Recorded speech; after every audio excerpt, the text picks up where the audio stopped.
সত্যি মানে ঈদের পুরো আমেজটাই মনে হয় এখন যে নামাজটা না পড়লে অসুবিধা, নৈকট্যের দিন, ভালোবাসার দিন। আজকে সেই দিনটা আমরা যেন গভীর ভালোবাসার সঙ্গে উদযাপন করতে পারি। সেই বাক্য, সেই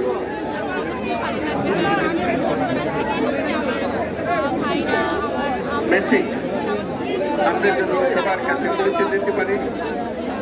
আজকে একটা অটুট ঐক্য গড়ে তোলার দিন এবং আমরা স্থায়ীভাবে এই ঐক্য গড়ে তুলতে চাই। ঈদের জামাতের এটাই আমাদের কামনা।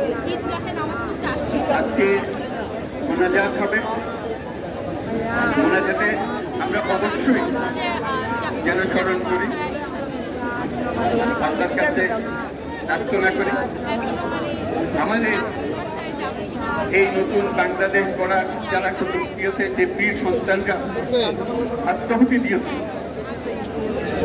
আল্লাহ যেন তাদের রুহের মাগফিরাত দেন, তাদের শান্তি দেন। আমরা তাদের মনে যাতে সেটা যেন আমরা অংশ রাখি।